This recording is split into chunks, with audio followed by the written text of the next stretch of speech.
and gentlemen, we will start in a couple of minutes. May I ask you to take your seats, please? Thank you.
Your Excellencies, distinguished guests, ladies and gentlemen, we are very pleased to welcome you today for the very first Nuclear Energy Summit.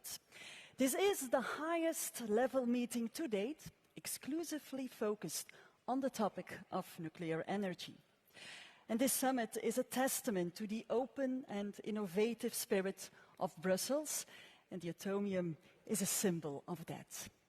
Today will feature national statements by each of the delegations present, a host press conference, and a sequence of panel discussions to debate the place of nuclear power in our road to net zero. Allow me to give the floor to one of today's hosts, the Belgian Prime Minister, for his opening remarks. Please welcome Mr. Alexander De Croo.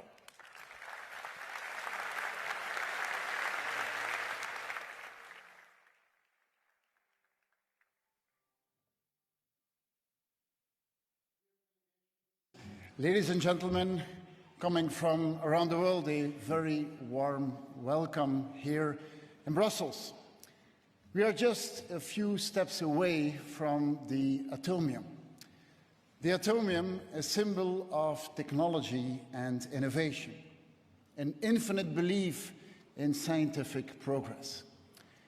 When the Atomium was erected in 1958, it was very different from your everyday monument.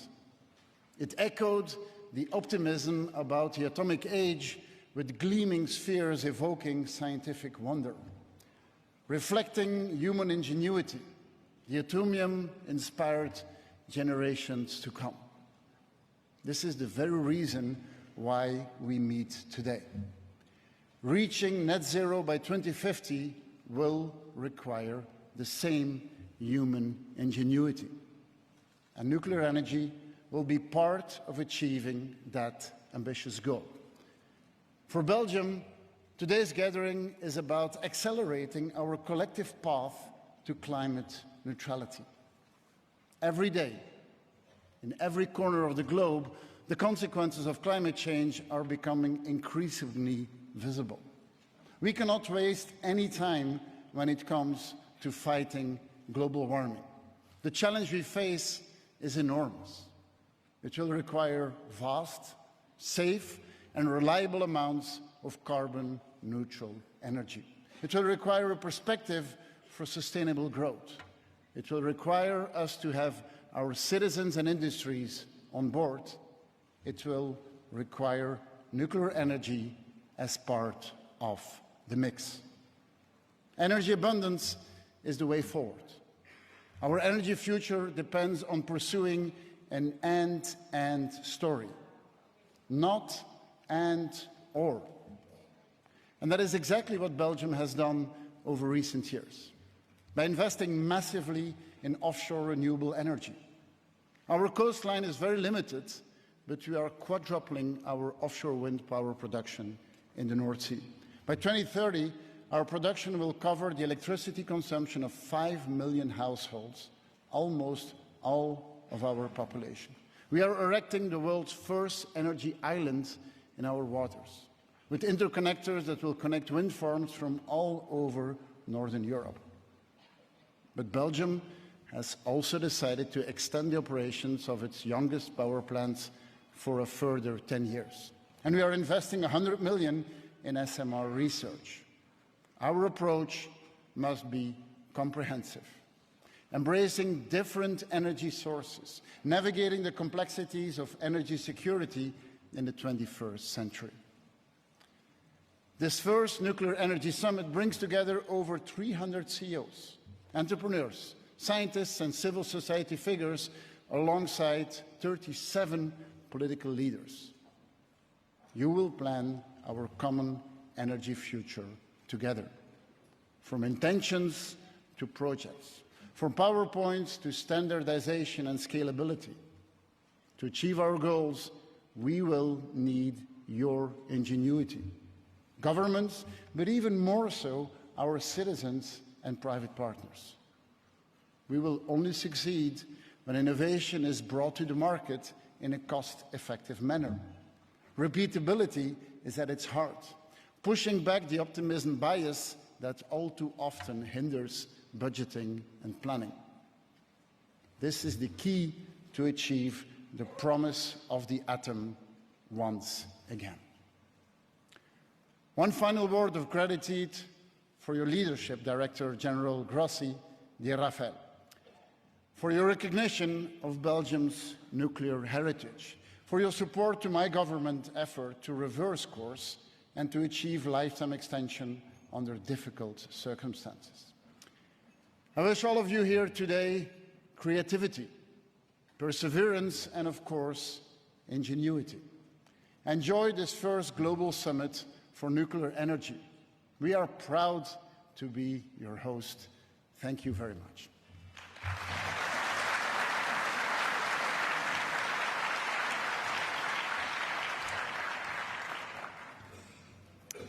Thank you very much, Prime Minister De Croo. This summit is co-organized by the International Atomic Energy Agency, the World Center for Cooperation in the Nuclear Field, while promoting the safe, secure and peaceful use of nuclear technology. I would therefore like to give the floor to the Director General of the International Atomic Energy Agency for his opening remarks, Dr. Rafael Mariano Grossi.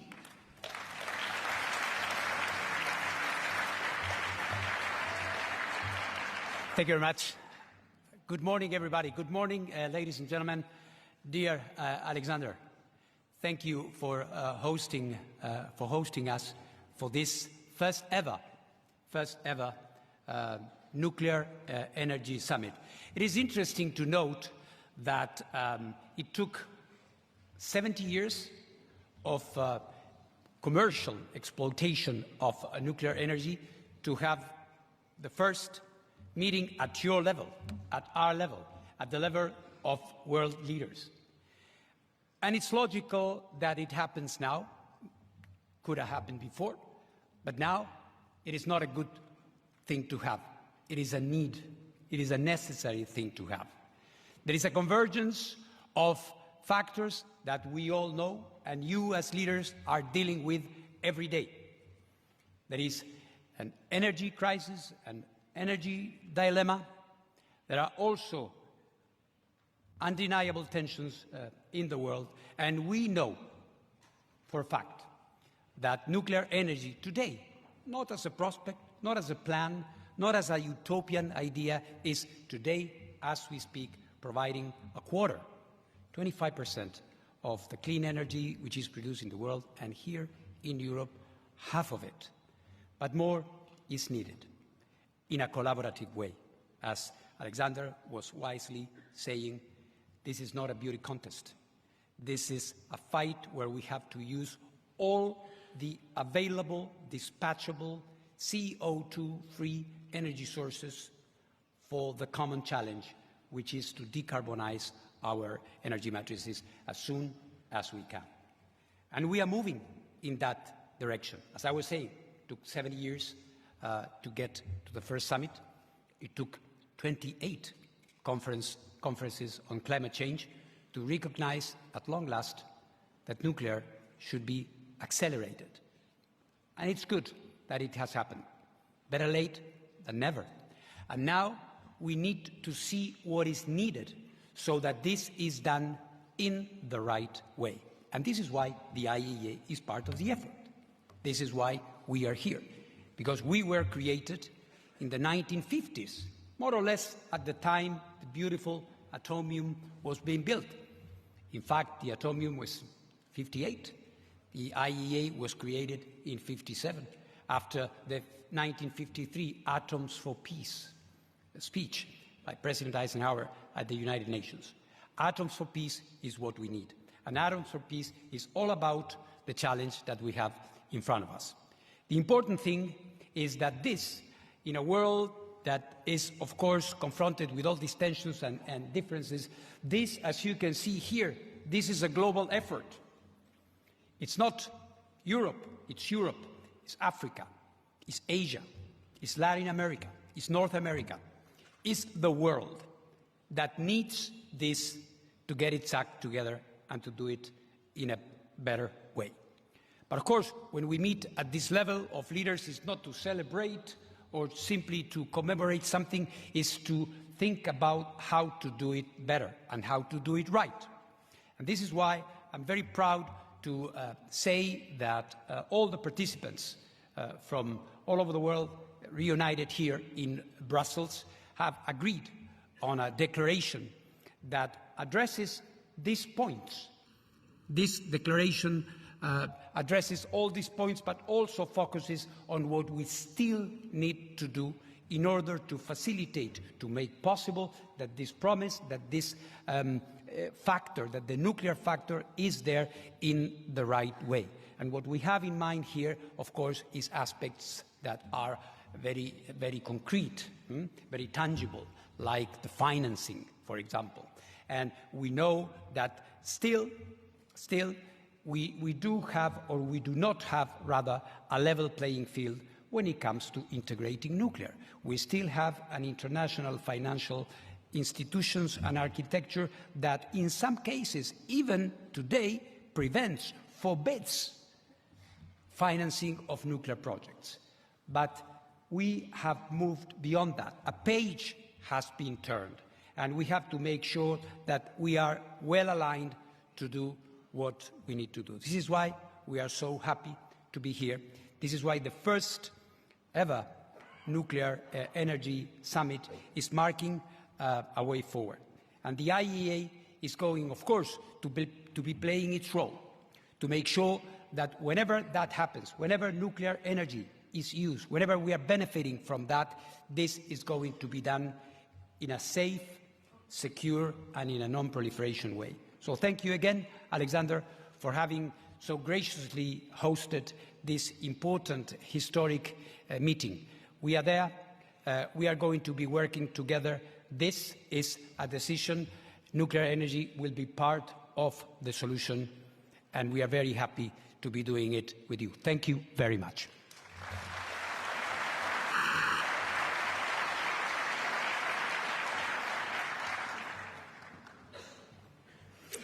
Thank you very much, Director General Grossi. And we are joined here today with quite a lot of delegations from around the world and more than 300 representatives from industry, civil society and the broader nuclear energy community. We will now move on to the national statements by each of the delegations gathered here today.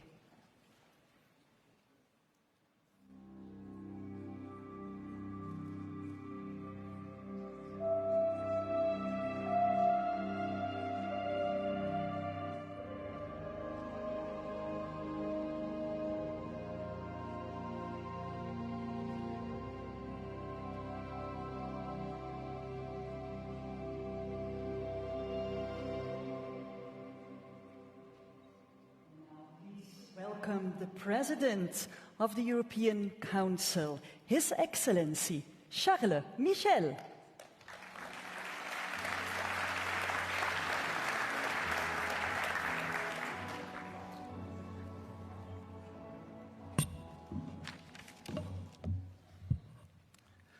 Dear Prime Minister, dear Alexander, Madam President of the Commission, dear Director General Rafael Grossi, dear Head of State, Head of Governments, ladies and gentlemen.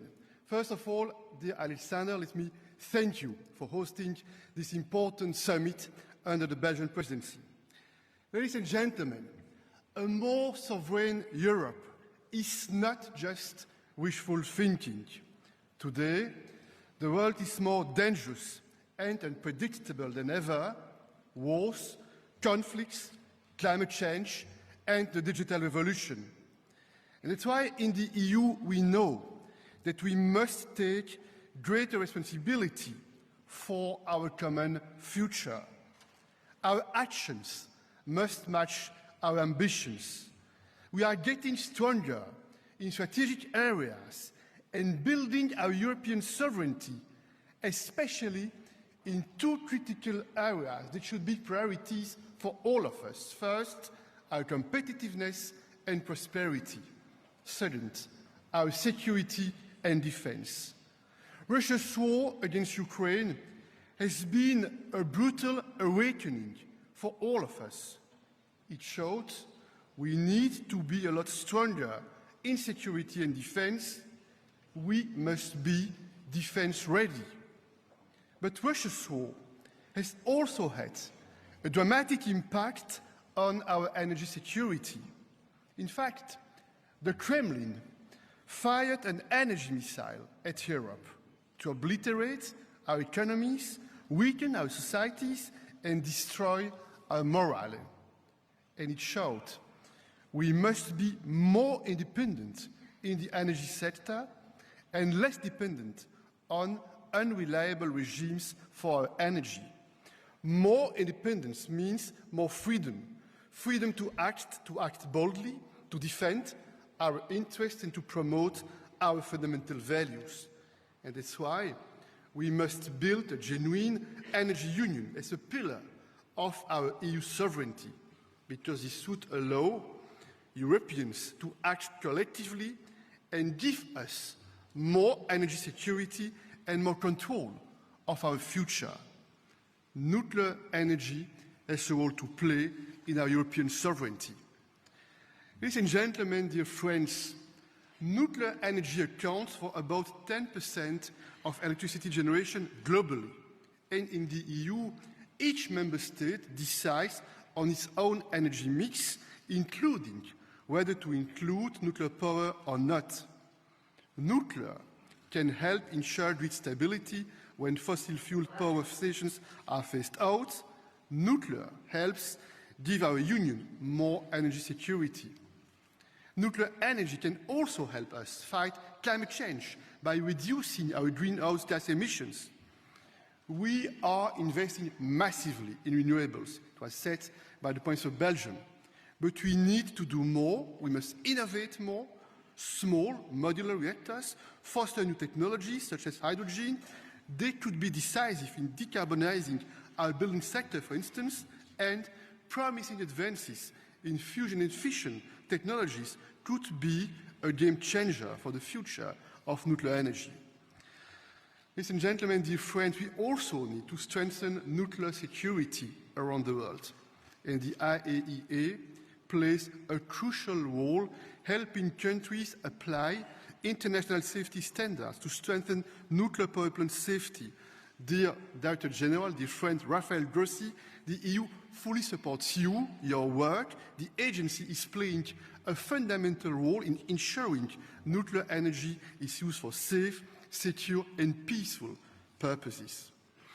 Ladies and gentlemen, the green and energy transition is a challenge for every country across the globe, and nuclear has a role in supporting these transitions that affect every human being, no matter where they live on this planet. Today, again, Europe is being severely challenged. European sovereignty is, I am convinced, our best answer to this challenge, our path to making the EU stronger, more independent and more influential. We will deliver on this vision. I thank you.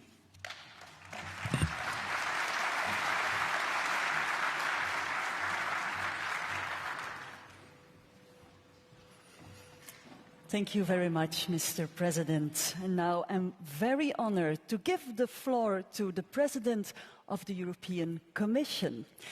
May I ask you a warm welcome to Her Excellency, Ursula von der Leyen.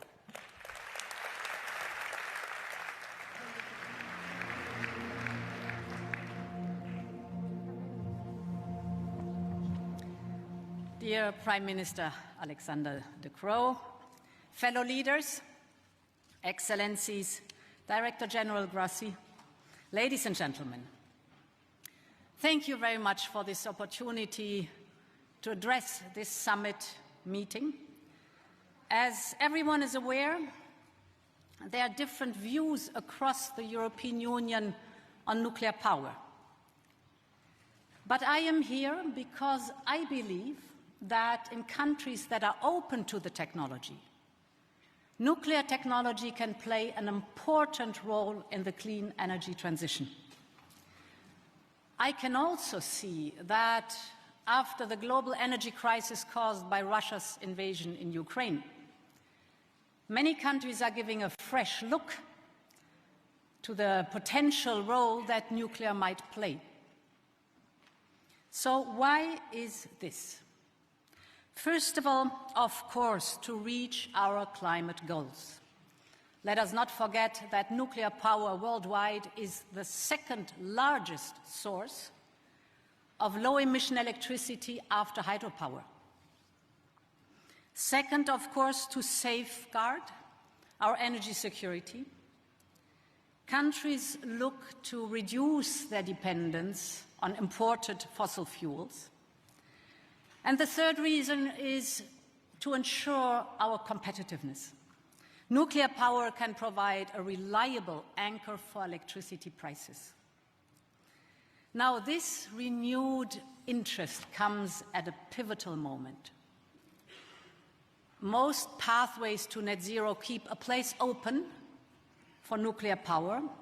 And if I look at the International Energy Agency's 2050 scenario, for example, nuclear power, nuclear capacity has more than to double till 2050, while renewables, of course, take the most of the work of decarbonizing global electricity supply.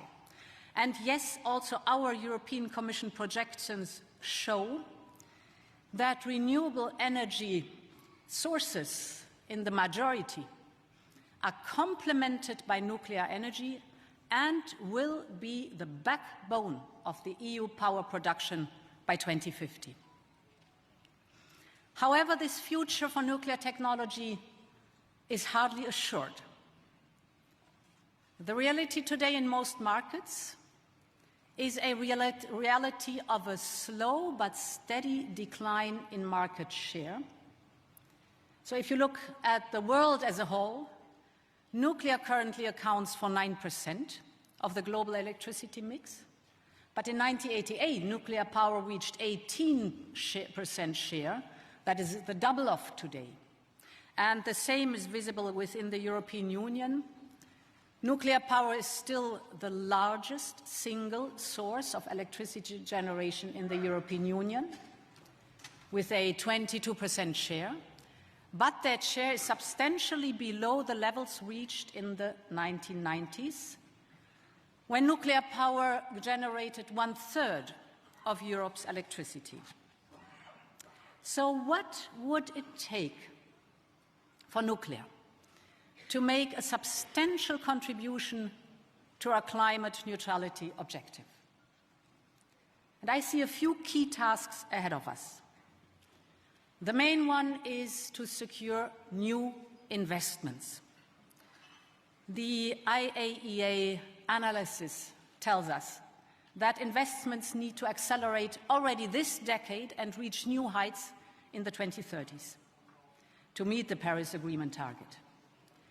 That requires support from governments to ensure that financing is available and that nuclear's contribution to electricity security is properly valued and remunerated. It secondly means discipline from the nuclear power industry. The future of nuclear depends on the industry's ability to deliver on time and on budget. Far too often, the realization of nuclear power plants has resulted in significant additional costs and overruns. Another task is to look at new opportunities to support the clean transition. The biggest opportunity is clearly in the electricity sector. But there are other potential avenues for nuclear, for example, to provide decarbonized heat or to supply low-emission hydrogen. These can help cut emission from industry, which will be critical to reach climate goals. Then there is, of course, also the issue of lifetime extensions for existing nuclear plants, provided, of course, they are safe operations. Given the urgency of the climate challenge, countries need to consider their options carefully before they forego a readily available source of low-emission electricity. Extending the safe operation of today's nuclear fleet is one of the cheapest ways to secure clean power at scale. So it can help pave a cost-effective path to net zero. The final task is to innovate. Innovation in nuclear technologies is a very dynamic space, particularly for nuclear power technologies such as small modular reactors. And of course, as with every emergent technology, there are ups and downs, successes and failures.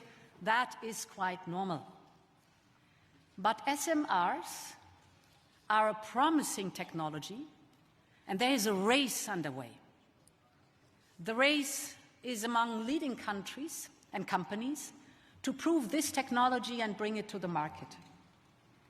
More than 80 projects around the world are moving forward, and several of our member states have expressed a strong interest in SMRs, so let's go for it. So to conclude, I leave you with these 4 tasks. Invest now in climate neutrality 2050. Broaden your engagement with clean energy transition. Consider the extending of lifetimes of existing plants with full commitment to the highest level of safety, and innovate. If the industry and governments can deliver on these tasks, then I can see a way forward for nuclear power to make a significant contribution to a rapid, safe and secure net zero future. Thank you very much.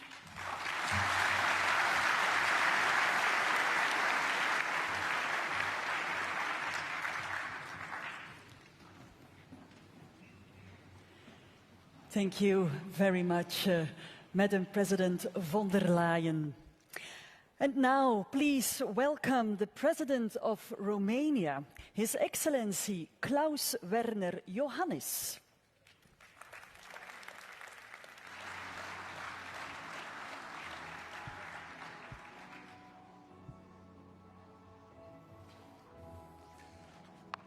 Thank you. Prime Minister De Croo, Director General Grossi, Heads of State and Government, Excellencies, ladies and gentlemen, allow me to start by thanking our hosts, Prime Minister De Croo and Director General Grossi, for organizing a summit stressing the urgency of climate action and the importance of nuclear energy in the global energy transition. This summit bears profound significance, emerging in the aftermath of the landmark inclusion of nuclear energy in the global stocktake at COP28 in Dubai. Climate change is a global challenge that requires coordinated action and ambitious measures. The International Atomic Energy Agency is crucial in facilitating cooperation towards increasing our social and economic development. Romania's cooperation with the agency will continue as we embark towards a more sustainable and energy-secure future. Ladies and gentlemen, Romania is determined to develop its nuclear energy program through enhancing large-scale production capacity and deploying the innovative small modular reactor technology by working with the United States and other key partners. Moreover, we aim to become a regional leader in nuclear energy operations and deployment, in training specialized workforce and the supply chain hub for nuclear energy production. In developing the National Nuclear Energy Program, we are committed to safety for the public and the environment, secure operation of our facilities, and full compliance with our non-proliferation requirements. Excellencies, I expect today's summit to strengthen the commitment to the expansion of nuclear power in the European Union and global energy mix. This commitment is essential for unlocking timely investments, for consolidating supply chains, and for training the next generation of nuclear energy specialists. I welcome recent steps taken in this regard by the European Commission, such as the European Industrial Alliance on Small Modular Reactors. We need to make sure that our nuclear energy ambitions benefit from suitable financial support, considering also the role of nuclear power in accelerating decarbonization. Combining public and private funding is crucial in creating a business model for accelerated nuclear deployment, easily replicable. We need to expand our investments in research, demonstration projects and development of nuclear materials and technologies. In conclusion, allow me to call for unified action that leverages the massive potential of nuclear energy to drive us towards a net zero and energy secure future. I thank you all.